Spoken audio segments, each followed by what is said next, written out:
Viewers அனைவருக்கும் இனிய வணக்கம். நம்ம பார்க்கறது 6ஆம் வகுப்புல இருக்கக்கூடிய இயல் 9ல இருக்கக்கூடிய கேள்வி.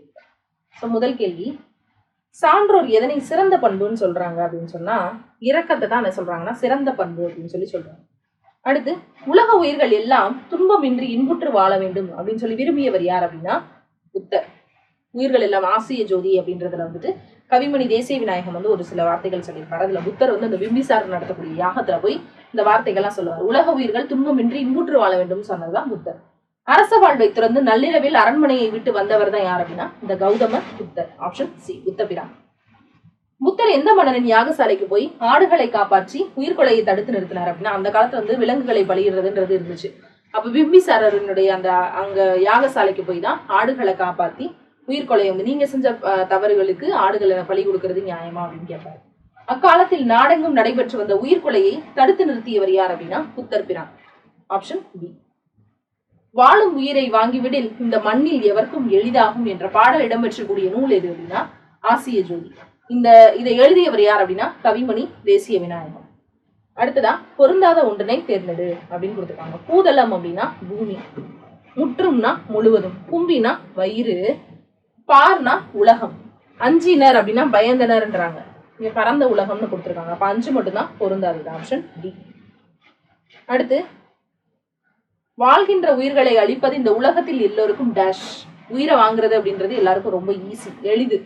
ஆனால் இறந்த உடலுக்கு உயிர் கொடுக்கறது அப்படிங்கிறது ரொம்ப யாராலையுமே முடியாத ஒரு செயல் அப்படின்னு சொல்றாங்க. இப்ப ஆப்ஷன் டி, எந்த மன்னனாலும் முடியாத ஒரு செயல். அதாவது இந்த உலகத்துல வாழ்கின்ற உயிர்களை அழிக்கிறதுன்றது எல்லாருக்கும் எளிதான செயல். ஆனா இறந்த உடலுக்கு உயிர் கொடுக்கறதுன்றது மன்னனாலா இருந்தா கூட என்னது முடியாது அப்படின்னு. அடுத்து, எல்லா உயிர்கள் மீதும் இரக்கம் கொள்பவரை டேஷ். வாழ்வு வாழ்வார் அப்படின்னு சொல்லி கவிமணி சொல்றாரு. எல்லா உயிர்கள் மீதும் இரக்கம் காட்டுறவர் தான் நேர்மையான வாழ்வை வாழக்கூடியவர்னு கவிமணி சொல்றாரு. Option B. 10வது கேள்வி, கவிமணி தேசிய விநாயகத்தினுடைய நூற்றாண்டு எது அப்படின்னா 20ஆம் நூற்றாண்டு. பாரதியாருமே 20ஆம் நூற்றாண்டு தான் சொல்லுவாங்க. அடுத்து, கவிமணி தேசிய விநாயகனார் 36 ஆண்டுகள் பள்ளி ஆசிரியராக இருந்திருக்கார். அப்ப ஆப்ஷன் டி, ஆசிரியராக 36 ஆண்டுகள் இருந்திருக்கார். கீழே கொடுக்கப்பட்டுள்ளவைகளில் தேசிய விநாயகனார் எந்த பட்டம் வாங்கியிருக்காங்க அப்படின்னா கவிமணி அப்படின்ற ஒரு பட்டத்தை வாங்கியிருக்காங்க. ஆசிய ஜோதி அப்படின்ற நூல் எந்த நூலை தழுவி எழுதப்பட்டது அப்படின்னா Edwin Arnold light of Asia அப்படின்ற நூலை தழுவி எழுதப்பட்டது. அப்போ option B. Light of Asia அப்படின்னு நூலானது எதை பற்றியது அப்படின்னா புத்தரினுடைய வாழ்க்கை வரலாறு அப்படின்றது. Option C. அடுத்து, எட்வின் அர்னால்டு தான் புத்தரை பத்தி அந்த இதுல எழுதியிருப்பார் லைட் ஆஃப் ஏசியா. இவர் அதை மொழிபெயர்த்து தான் ஆசிய ஜோதின்னு எழுதுவார். லைட் ஆஃப் ஏசியா என்னும் நூலினை ஆங்கிலத்தில் எழுதினவர் யார் அப்படின்னா எட்வின் அர்னால்டு. Option B. ஒருவர் செய்யக்கூடாதது அப்படின்னு சொல்லி புத்தர் எதை சொல்றாரு அப்படின்னா பிறருக்கு தீவினைகள் எதுவுமே செய்யக்கூடாது. Option B. நீ நல்லது செய்யலனாலும் பரவாயில்ல. எளிதாகும் அப்படின்ற சொல்ல பிரிச்சு எழுதும் போது கிடைப்பது எளிது கூட்டல் ஆகும். உயிர் வரின் உக்குரல் என்ன செய்யும் அப்படின்னா மெய்யெழுத்தை விட்டுட்டு ஓடிடும். அடுத்து, உடல் மேல் உயிர் ஒன்றி தாவா மாதிரி எளிதாகும். Option C. அடுத்து, இனிமை கூட்டல் உயிர் அப்படின்னு சொல்லும் போது ஆன்சர் இன்னுயிர். புத்தரினுடைய வரலாற்றை கூறக்கூடிய நூல் எது அப்படின்னா ஆசிய ஜோதி. கவிமணி எழுதுனது. விடுபட்ட சொற்களை நிரப்புக. காடு மலையெல்லாம் மேய்த்து ஆடுதன் டேஷ் வருந்திட பாலையெல்லாம் தேடி டேஷ் ஊட்டுவதும் அப்படின்னா காடு மலையெல்லாம் தெரிஞ்சுட்டு வர்ற ஆடினுடைய கன்று வருந்திட, அது கன்றுக்கு வருத்தப்படுற அளவுக்கு நீங்க பாலையெல்லாம் எடுத்து யாருக்கு கொடுக்குறீங்க அப்படின்னா உங்களுடைய மக்களுக்கு கொடுக்குறீங்க அப்படின்னு சொல்றாரு புத்தர். அதெல்லாம் விலங்குகள் பொறுத்துக்கிறது. மனிதன் தனக்கென வாழாமல் பிறருக்கென வாழ எந்த குணங்கள் வேணும் அப்படின்றாங்க.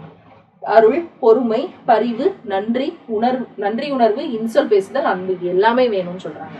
அது மனிதன் தனக்கென வாழாமல் பிறருக்கென வாழ்றது. Option B.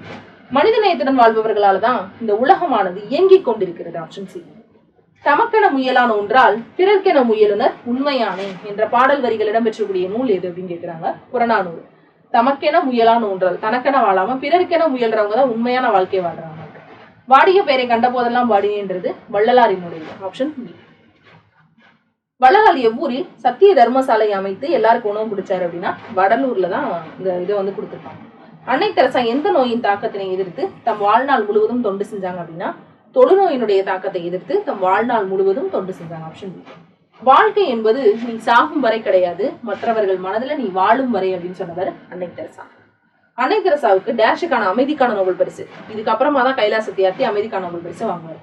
அன்னை தெரசாவுக்கு அடுத்து அமைதிக்கான நோபல் பரிசு வாங்கியவர் யார் அப்படின்னா கைலாச சத்தியார்த்தி.